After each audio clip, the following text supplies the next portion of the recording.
ကျွန်တော်တို့လူတွေတော်တော်များများပါဗောနော်တမိုးဆိုတဲ့အရာကိုထိတွေ့ကင်တွေ့လို့ရတယ်ပမာဏများတဲ့အရာကိုမှပို့ပြီးတမိုးထားတတ်ကြတယ်ပို့ပြီးတမိုးရှိတော့ထင်တယ်ဥပမာကျွန်တော်တို့အခက်အခဲဖြစ်နေတဲ့အချိန်လိုအပ်နေတဲ့အချိန်မှာငွေကြေးချမ်းသာတဲ့လူတယောက်ကရော့မင်းအတွက်ဆိုပြီးတသိန်းအေးစစ်စစ်ပေးလိုက်တယ်ဗောနော်အဲ့ဒီမှာနောက်တယောက်ကသူ့တက်ထမှာရှိတဲ့ပတ်စံ9000ကနေပြီးသူနဲ့ပတ်သက်တဲ့လူတယောက်ကသူ့ထပ်ပို့ပြီးဒုက္ခဖြစ်နေပါလားတကယ်ဒီအချိန်မှာတကယ်လိုအပ်နေလို့ပါလားဆိုပြီးသူ့လက်ထဲ9000ရှိတဲ့ဟာကို3000ပေးလိုက်တယ်။ဒါပေမဲ့အဲ့9000ကသူ့အတွက်ပုံနေတဲ့ဟာမဟုတ်ဘူး။သူ့မိသားစုအတွက်သူလှုပ်ရှားရှိတဲ့ဟာသူ့အတွက်လည်းသုံးဖို့ရှိတဲ့ဟာတခု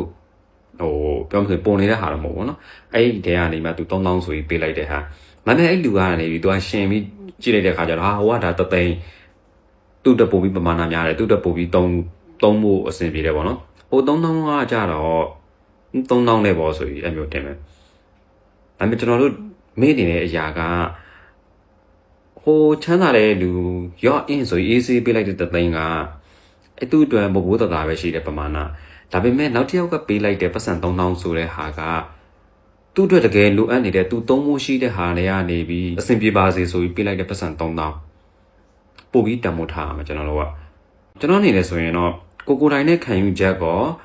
ကိုယ့်ရဲ့စိတ်နဲ့စိတ်ထားဟောကဒီလိုအရာမျိုးပို့ပြီးတမိုးထားတယ်ပတ်စံတသိန်းကိုတမိုးထားလို့ပြောတာမဟုတ်ဘူးเนาะငါတကယ်လိုရတဲ့အချိန်မှာငါ့ကိုတသိန်းတက်ဝေးပါလားဆိုတဲ့ဟာလည်းရှိရမယ်ဒါပေမဲ့ပို့ပြီး appreciate လုပ်ကြမှာကျွန်တော်တို့ကသူခက်ခဲနေတဲ့အချိန်ခက်ခဲနေတဲ့အချိန်မှာတော့ရောမင်းအဆင်ပြေပါစေဆိုပြီးသူတွေက share လုပ်ပေးတဲ့ဟာကိုကျွန်တော်တို့ပို့ပြီးတမိုးထားရမှာ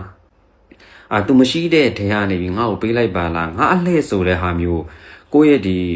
စိတ်ထဲနှလုံးထဲခေါင်းထဲမှာထည့်ထားရမှာ